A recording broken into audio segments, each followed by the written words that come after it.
2 jumbo jets. 583 people. The deadliest air crash of all time. This was a nightmare beyond all expectation. If I mess this up, I could actually lose my license. Blame soon falls on one pilot. Stand by for takeoff. I will call you. Why would he ignore those instructions? But as investigators sift through all the evidence... We are now at takeoff. Whoa, whoa, whoa. What just happened there? The disaster in Tenerife grows more and more mysterious. Why didn't they get off where they were told? These are the top guys. These are the best in the business. How could this happen?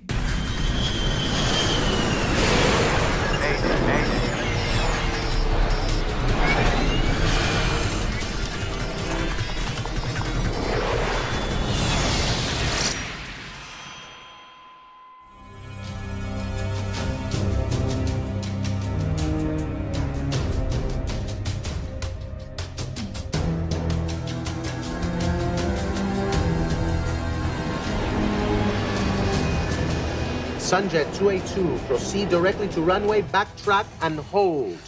Los Rodeos Airport on the Spanish island of Tenerife is busier than it's ever been.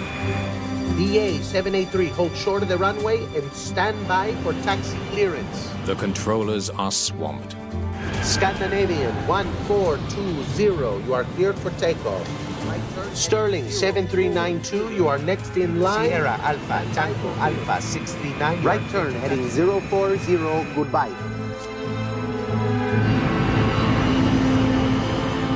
A few hours ago, dozens of flights were diverted here after a terrorist bombing shut down a larger airport in nearby Las Palmas. It's a single runway airport with a single parallel taxiway. And because of the terrorist event in the region, they had much more traffic than I'm certain that they would normally see. Sterling 7392, taxi to the runway and exit at taxiway Charlie 3. They were dealing with aircraft that had been delayed for a good part of the day, or now there was a sense of urgency to get them out and safely on their way. With so many planes parked on the taxiways, the controllers instruct departing flights to taxi along the airport's only runway to get into position for takeoff. One of the planes waiting to get to Las Palmas is Pan Am Flight 1736. Must be getting close. Sure hope so. We're ready for the beach. 39-year-old Robert Bragg is the first officer. After we got to Las Palmas, we were supposed to have a day there, and then fly the airplane to Paris and have a day off, and then back to New York. So it was supposed to be a very good trip. His captain is Victor Grubbs. Flight engineer George Warnes completes the highly experienced crew. Pan American World Airways was not only a pioneer, but they were the one we all looked up to tremendously. Those of us who wanted to be pilots and who later were always had that fantasy that we might someday fly for Pan American. So they were the creme de la creme for so many, many decades. The Pan Am crew is ready to get back in the air, but they can't taxi to the runway. A KLM 747 has stopped in front of them to refuel. We were about 12 feet short of getting around them. We're all on the same radio. I asked him how long would it be for him to finish fueling. He said about 45 minutes. You're trying to get your passengers where they want to go, and now KLM wants more fuel. And it's just one of those things. It gets frustrating. These irritations are small, but at the end of a long day, they begin to add up. Not even a sandwich? It's been a long day for the 378 passengers on board the Pan Am airplane. The flight started in Los Angeles, before stopping in New York and now in Tenerife. They had been on the airplane 12, 13 hours, so they were getting tired. The passengers have no idea how long the delay will last.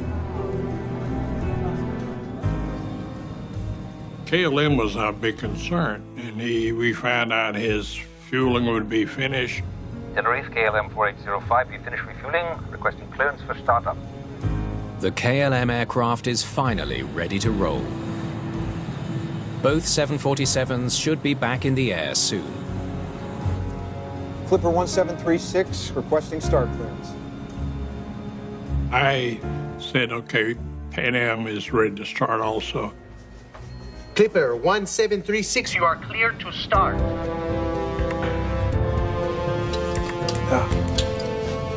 Okay.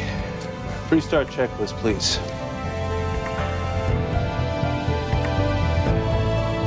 Ladies and gentlemen, the flight deck once again. I'm happy to say we've been finally cleared to get moving. We should have you in the air in about 15 minutes from now.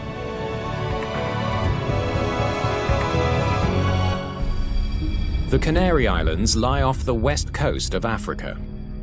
Tenerife is one of 7 in the Spanish archipelago. The mountainous island is famous for constantly changing weather.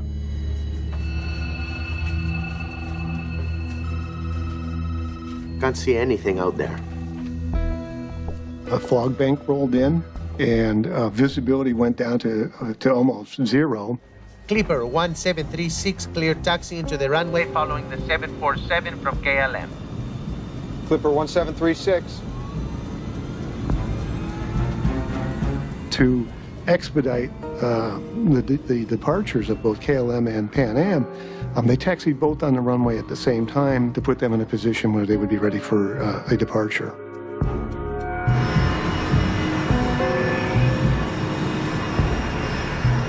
He said, follow KLM down a runway, backtrack, make an exit to get around back of KLM.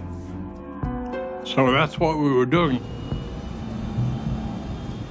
Once they get in the air, the flight to Las Palmas should only take about 25 minutes. KLM 4805, how many taxiways did you pass? I think we just passed Charlie 4 now.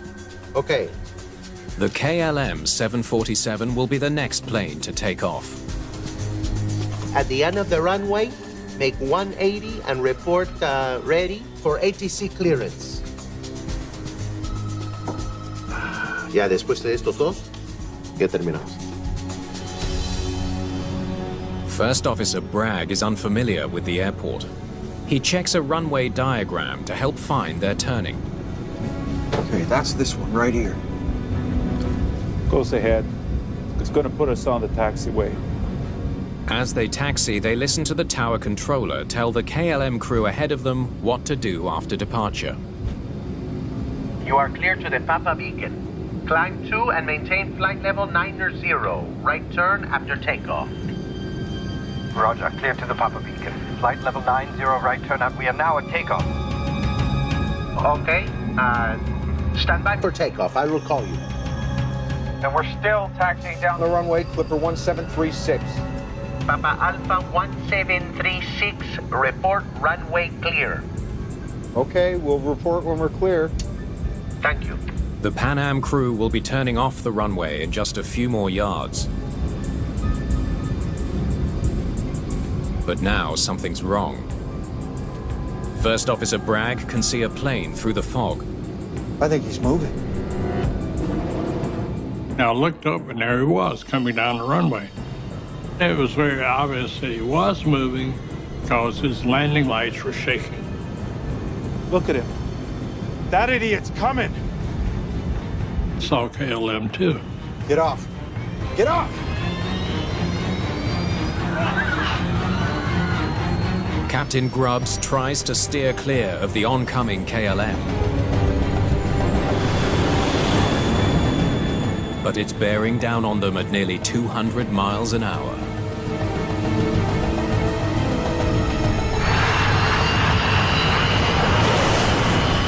He had lifted off the runway. I could see his rotating beacon underneath.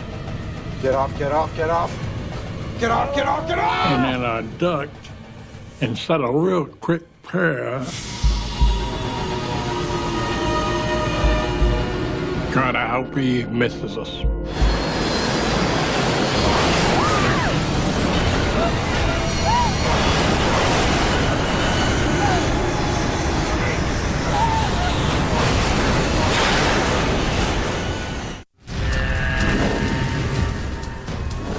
The unimaginable collision between two jumbo jets has turned a runway in Tenerife into a disaster zone.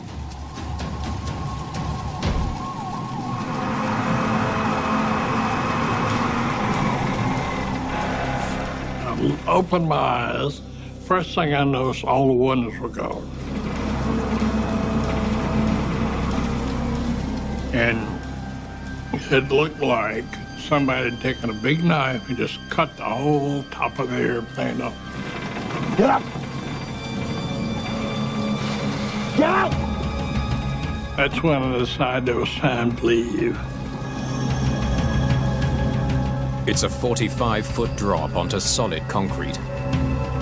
And it just jumped right over us. I didn't even think about it.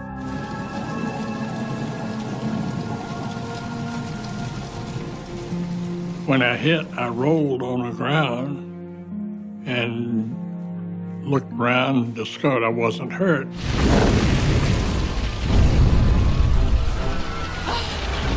Some passengers in the shattered cabin of the Pan Am have also survived.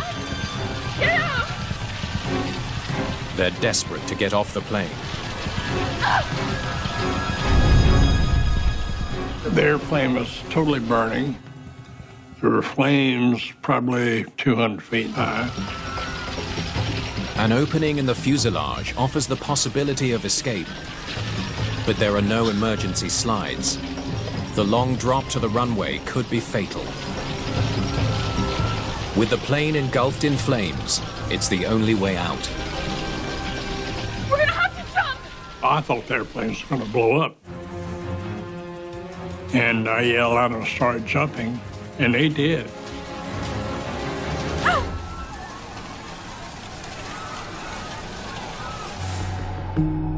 Only 61 people from the Pan Am flight survive. The cockpit crew is alive, but 335 others are dead. On the KLM flight, there are no survivors. 248 passengers and crew have been killed. All told, the disaster claims 583 lives. It's the deadliest aviation accident of all time.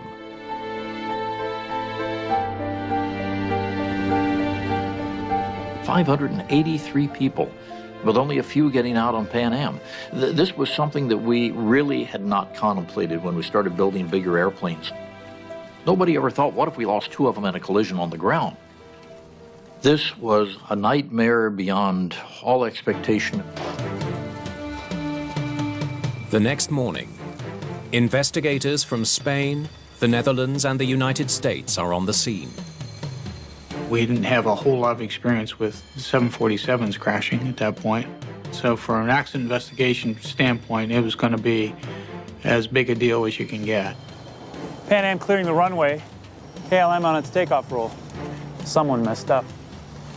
They face a huge task, trying to untangle the chain of events that led to this catastrophic runway collision. The search for the black boxes begins immediately. The recorders could hold important details about what was happening in both cockpits. Voice recorders, in this case, were vital. You had two airworthy aircraft coming together on the runway.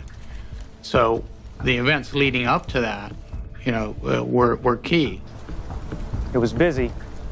Controllers had to get almost 50 planes off the ground in just a few hours. Investigators know that Los Rodeos Airport has no ground radar to help controllers track planes. At a busy location, it's unusual for a controller to have to work without ground radar. It increases the stress a little bit in the tower. There's no question that the small airport was dealing with more traffic than usual. Was it too much for controllers to handle? Did they make a fatal mistake? A visit to the tower is the obvious next step. We've never been that busy. And, the planes were parked here and here. They had to use the runway to taxi into position one at a time. They were actually having to park aircraft on the taxiway, the only taxiway that they had, and therefore kind of deviate from their standard operating procedures. And anytime you do that, unfortunately, things get a little bit riskier. So I instructed KLM to taxi to the foot of the runway, make a 180, and wait for takeoff clearance. At the end of the runway, make 180 and report ready for ATC clearance. And a couple of minutes later, he reported that he was in position here. KLM is ready for takeoff, waiting for ATC clearance. When KLM had turned around at the end of the runway and was in position for takeoff, we call that line up and wait. So they are waiting for takeoff clearance, which will equal a clear runway. And then I had Pan Am move up the runway right behind the KLM. Papa Alpha 1736, report runway clear. Okay, we'll report when we're clear. It's true, we were busier than we've ever been before, but we were managing. We were getting the job done. It's becoming clear to investigators that the cause of the Tenerife tragedy goes beyond a busy airport. Controllers had a lot to do, but they were not overwhelmed. There must have been other factors at play. ¿Qué fue eso? In accident investigation, we learned a long time ago that there is never ever just one cause, and there are a multiplicity of moving parts on this. I couldn't actually see what happened. A thick fog had rolled in. Visibility was almost zero by then. This particular airport had a unique characteristic in that it was high enough so that you would get actually clouds rolling in across the runway. KLM 4805, how many taxiways did you pass? The controllers looking out the window could not see any aircraft that were taxiing either on the taxiways or on the runways, and instead had to rely solely on transmissions from the pilots to report whether or not they were clear of the runway. Investigators know that if the controller couldn't see the airplanes through the fog, his instructions to the pilots would have to be crystal clear. They gather recordings from air traffic control. Perhaps the tapes can paint a better picture of what really happened. That was the key to the whole investigation. Where were the aircraft on the runways and what was being said along their path down the runway. Get off! Get off! Get off!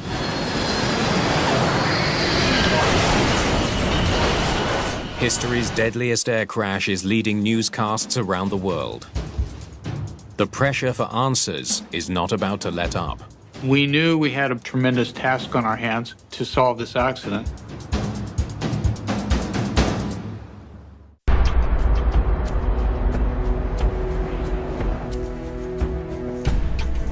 All right, let's start with the KLM nearing the end of the runway, 502. Investigators want to know if the Tenerife controller said anything to the KLM or Pan Am pilots that could have led to the collision. KLM 4805, how many taxiways did you pass?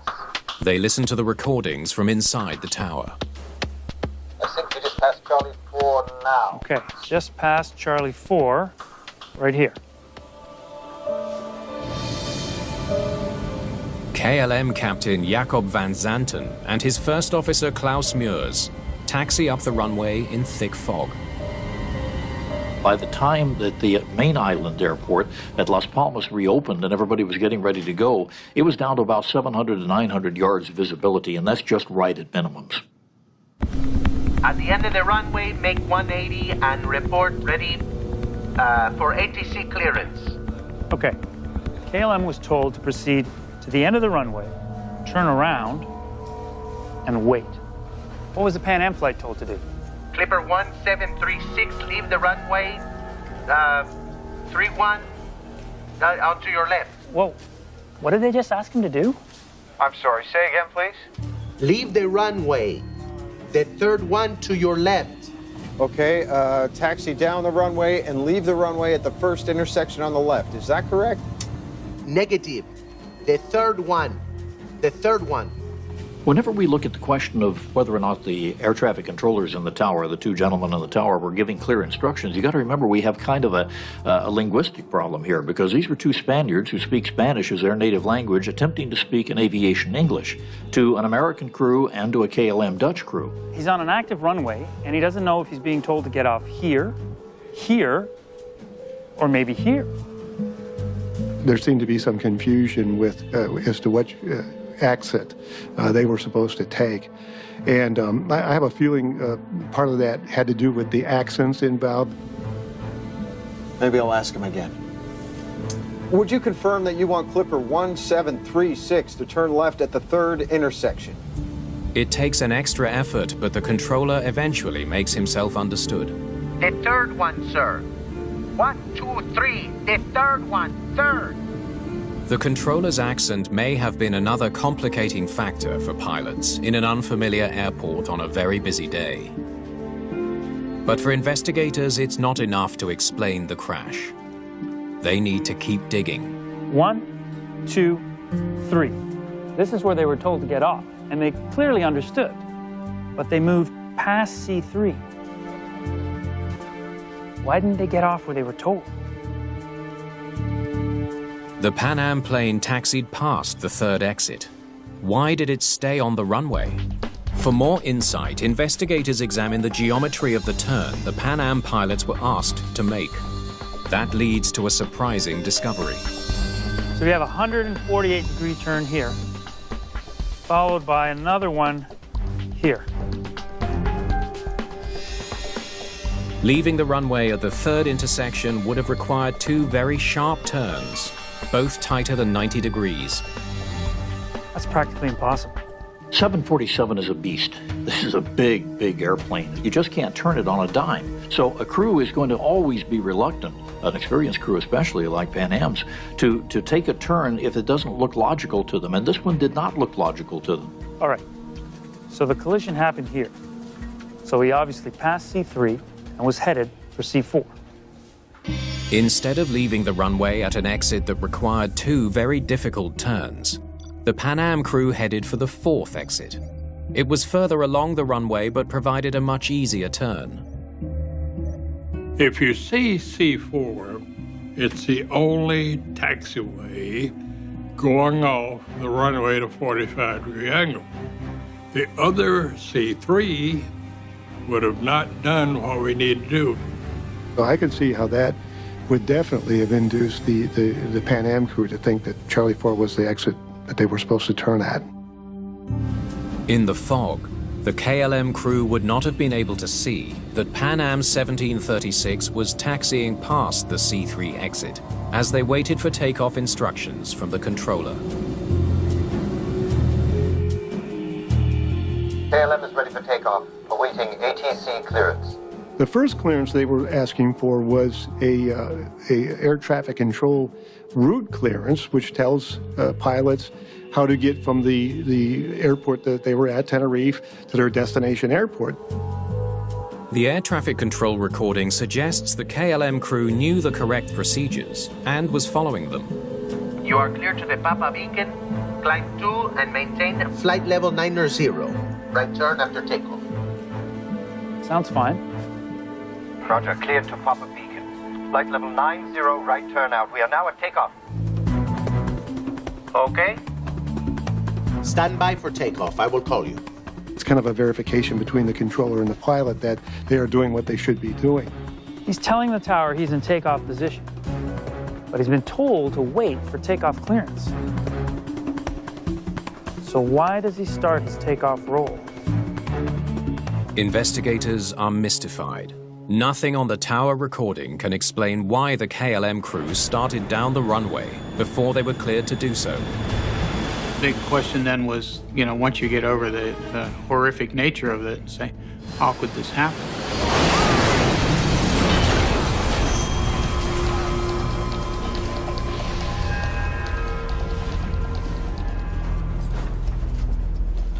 At the crash site, there's new hope of finding some answers.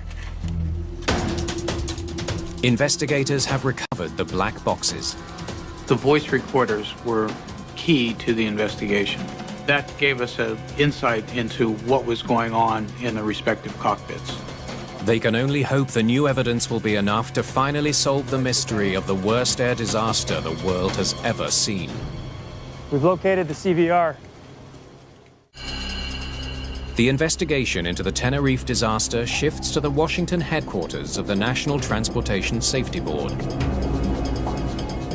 Investigator Dennis Grossi has painstakingly matched up the cockpit voice recordings with the known movements of both planes. Okay, let's listen to the Pan Am.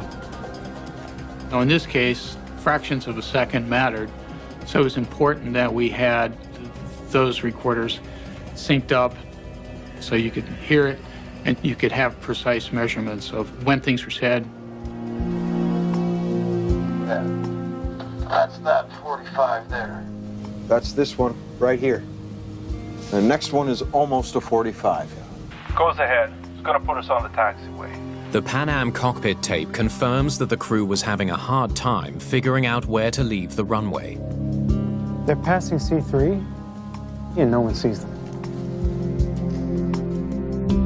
Did the KLM crew think the Pan Am plane was already off the runway? Keep it going. What the tape reveals next suggests the answer is no. We are now at takeoff. And we're still taxiing down the runway, Clipper 1736. Both crews are using the same radio frequency. KLM should have heard First Officer Bragg report his location. That's why I said we're still on the runway, and we will report clear of the runway. Papa Alpha 1736, report runway clear. Okay, we'll report when we're clear. Thank you. Crystal clear for all to hear. You're still on the runway. Yet KLM continues to take off. Captain Van Zanten is a highly experienced pilot with more than 11,000 hours in the air. What led him to believe the runway ahead was clear and that he had permission to take off?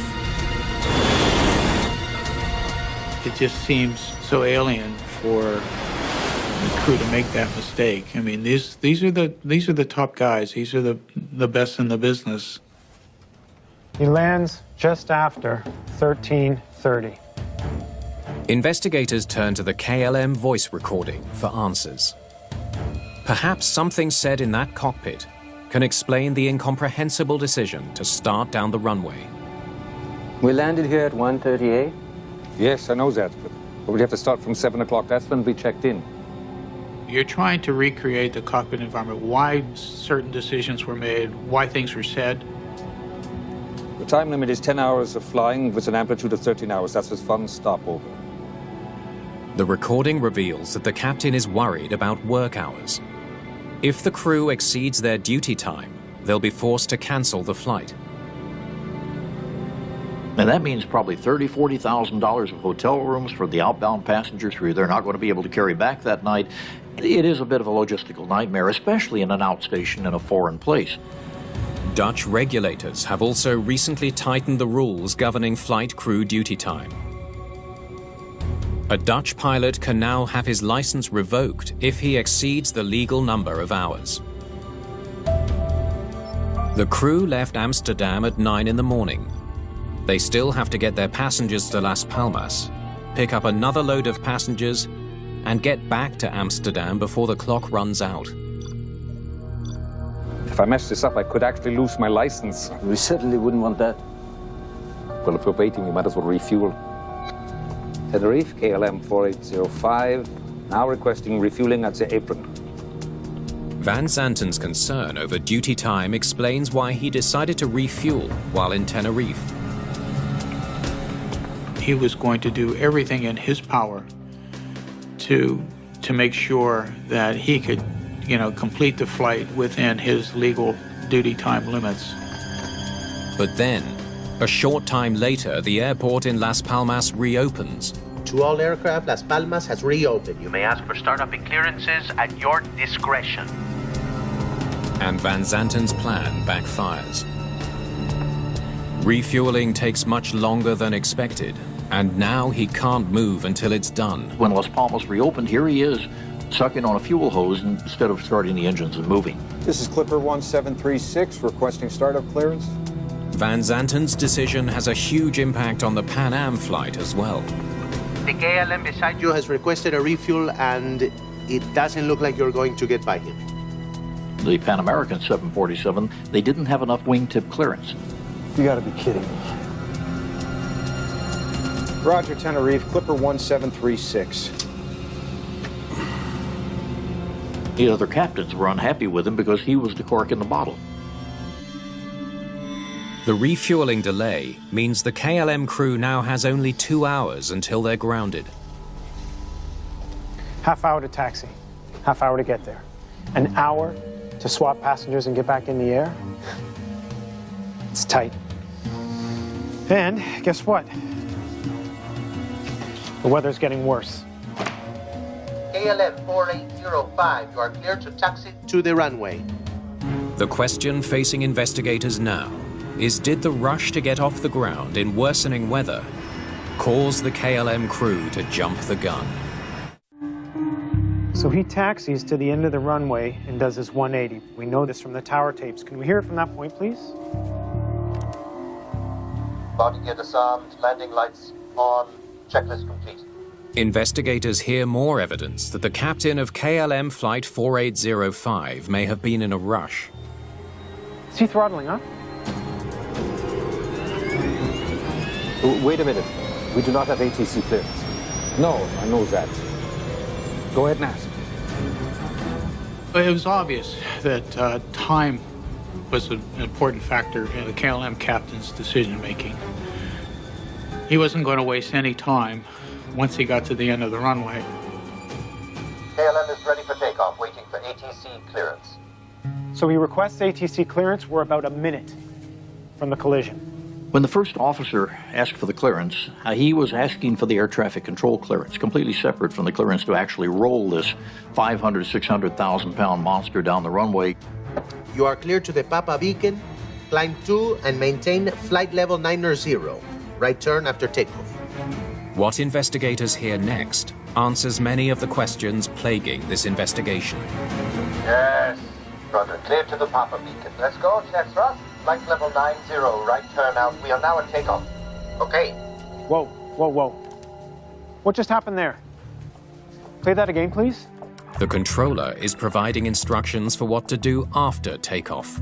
You are clear to the Papa Beacon, climb 2 and maintain flight level 90. Right turn after takeoff. Yes. But the captain reacts as if he's actually been cleared for departure. They get a clearance from air traffic control that contains the word takeoff, and that confirms for them that everything is the way it should be, when in fact, everything was not. Roger, clear to the Papa Beacon. Let's go, check thrust. Before his first officer has finished reading back the instructions, Captain Van Zanten is already on the roll. Flight level 90, right turn out. We are now at takeoff. Investigators now know what the Dutch first officer meant by at takeoff. He's reporting that he's actually taking off, not that he's ready to take off. Unfortunately, in this case, it meant they were taking off from the KLM perspective, and for the air traffic control perspective, they were hearing we are at takeoff position. But for investigators, there's something about the radio exchange that still doesn't make sense. According to the tower transcripts, the controller advised him to stay put. Okay, stand by for takeoff. I will call you. Why didn't the KLM crew follow that clear instruction to stand by? Give me Pan Am at 1706. That's when Pan Am reports on the same frequency that they're still on the runway. And we're still taxiing down the runway, Clipper 1736. Hold it there. Why would he ignore them? The cockpit recordings continue to baffle investigators until they hear another critical moment on the KLM tape. We are now at takeoff. Okay. That's what he heard? It's a stunning discovery. Flight level 90, right turnout. We are now at takeoff. Okay.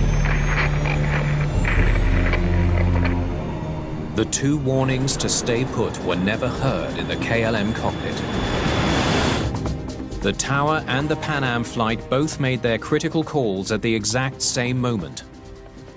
Okay. And we're still taxiing Stand by down for the takeoff. runway. I will call you. Clipper 1736. The simultaneous transmissions produced a 4-second squeal in the KLM cockpit. We are now at takeoff. Okay. Stand by for takeoff. We're going Clipper 1736. The crew heard only one word, okay. Unfortunately, this happened during that pause after the controller says okay for KLM. They had no opportunity to hear the controller saying stand by for takeoff, nor were they able to hear, because they were speaking at the same time, the Pan Am crew reporting that they were still on the runway. So what's next? There's one final transmission recorded in the KLM cockpit. Papa Alpha 1736, report runway clear. It should have alerted the crew that another plane was still on the runway. Okay, we'll report when we're clear. Thank you. Only the flight engineer seems to have understood it. Is it not clear then? What did you say? Is it not clear then, the Pan American? Oh, yes. The pilots ignore his concern and miss their last chance to avoid a disaster that will claim 583 lives. Oh, damn it!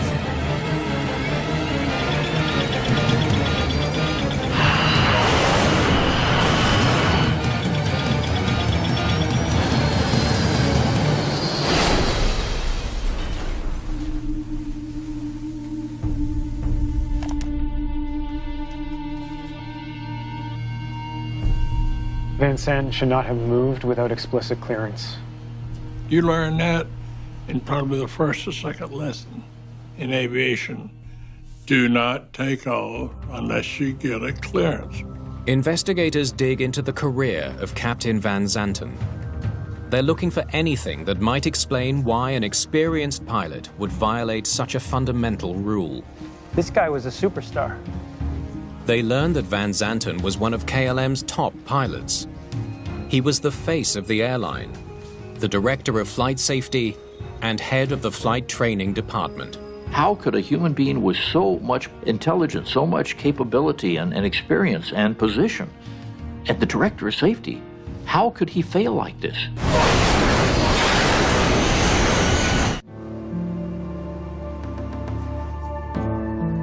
Investigators suspect that in an odd twist, the captain's elevated status may have played a role in the Tenerife disaster. Back in those times, everyone had an awe of the captain, if you will. His word was God. His word was unquestioned. If he has that kind of authority, it's less likely for someone, his junior, in this case the flight engineer and the first officer, to challenge anything he does.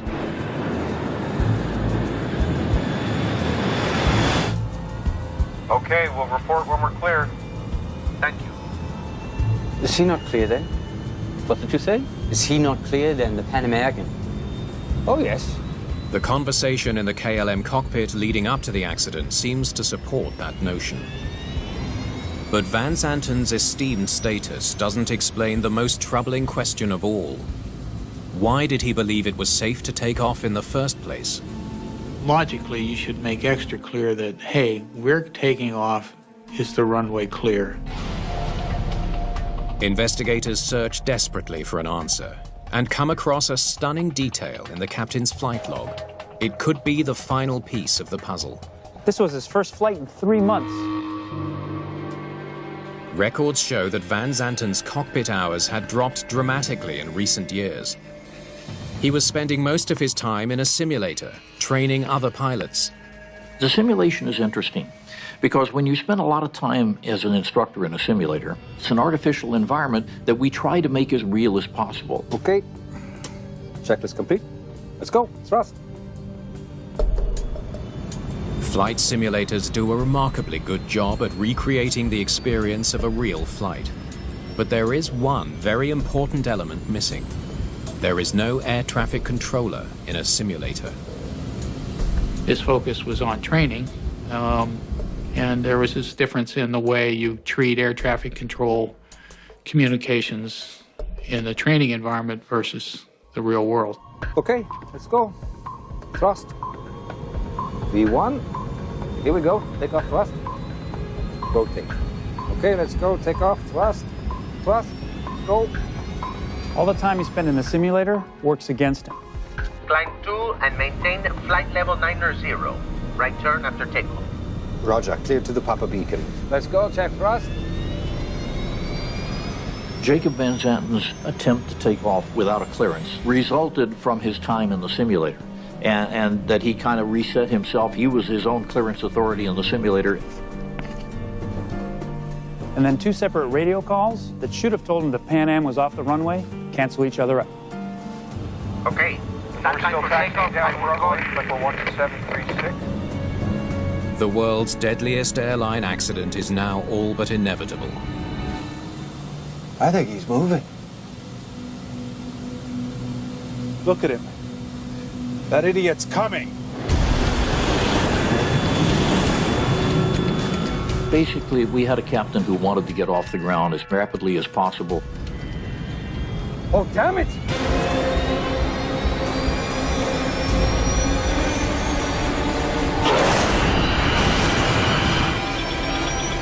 The weather was not cooperating, and he was about out of crew duty time. And in a situation like that, the human mind, our carbon-based brains, tend to jump a few cogs, so to speak. Get off, get off, get off!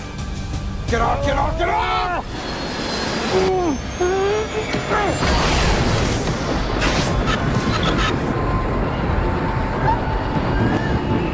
He had a gun cocked and loaded by various factors, and he was the one that pulled the trigger, but you have to take them all in connection.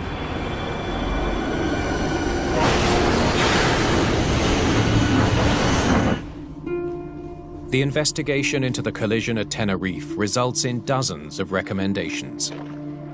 Few aviation accidents have triggered a greater number of significant changes. That's what began to be the seed of training for what we later called crew resource management, where we said to the captain, we're on to you, bub. You're a human being. You can make mistakes, even when you have no intention to, and even when you're completely qualified. KLM and other airlines transform their training methods for captains, helping them become more responsive to their crewmates. Even the most senior and the most highly trained individuals can make mistakes. And we need to rely on the resources of all the crew members to compensate for that. You are clear to the Papa Beacon. Climb 2 and maintain flight level 900. Right turn after takeoff. The accident also changes the very language used by controllers around the world. Controllers don't use the word takeoff unless they actually mean and intend for the aircraft to be doing just that, taking off. Instead, they will substitute the word after departure, turn right heading 040 or something to that effect. Those 583 people, those people did not die in vain. We have learned those lessons. They changed the whole face of aviation safety.